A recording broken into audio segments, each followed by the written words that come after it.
Hey everyone, we have already discussed the event handlers, but we are left with the Tkinter events. Let's discuss a few of them in brief. So first up, we have the button event. When a mouse button is pressed with the mouse pointer over the widget, we make use of this event. Then we have three parts of mouse: the middle, the right and left.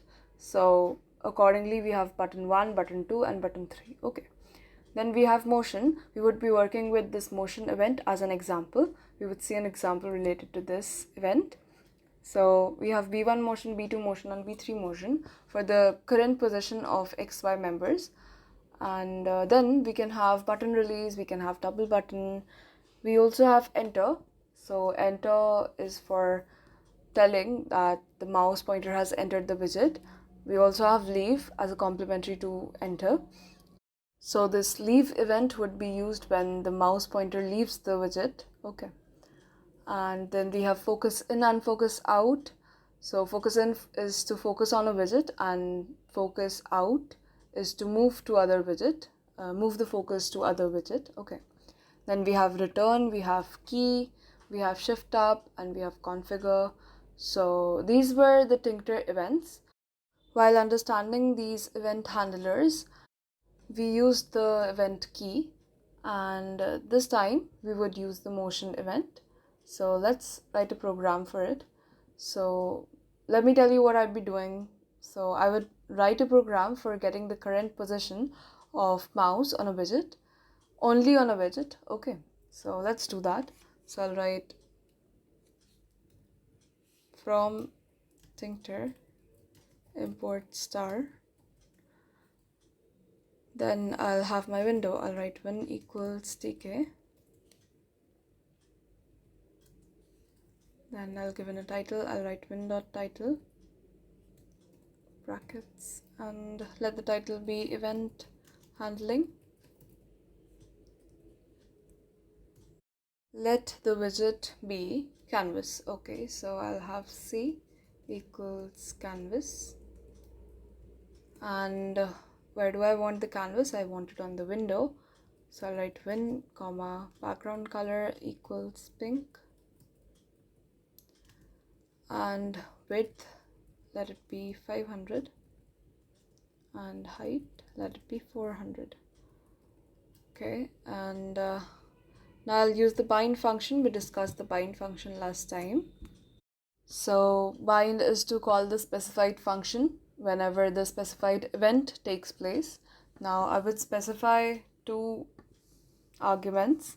One would be the event and one would be the function. So I need to make that function too, but before that I'll write c.bind, and now let's define the function.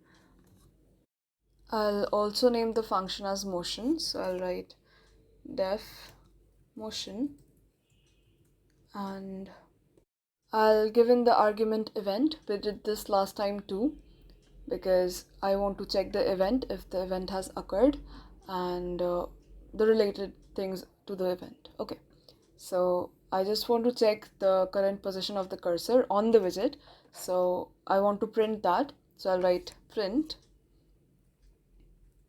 brackets f current position of cursor is in curly braces event.x comma event.y, and I'll put this in a bracket. So that would get me the current position of the cursor. And about this f format, this is a very basic way of getting values of variables within a string in Python. So I hope you know about that. And then I'll just simply write return in the function. Okay. So I can get back to the main part, and I'll give in the arguments. I'll write within single inverted commas, I'll write motion, and I'll also give in the function to be motion. Okay, that I just defined. Fine. Now I'll pack this. I'll write c.pack, and I'll run the main loop. Okay, so let's run this and let's see if we get the mouse coordinates. So I have this pink screen, and whenever I move the cursor over it, I get the positions of the cursor constantly, and whenever it stops, the output has stopped. But if I increase this screen,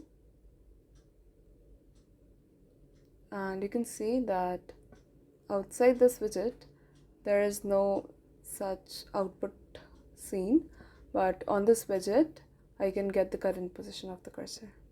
Cool. So that's it about the event handling. So we have covered a lot of Tkinter, and the more you practice, the more you get the concept clear. So in the next video we would be seeing some application of Tkinter would help you implement all that you have learned. Thank you.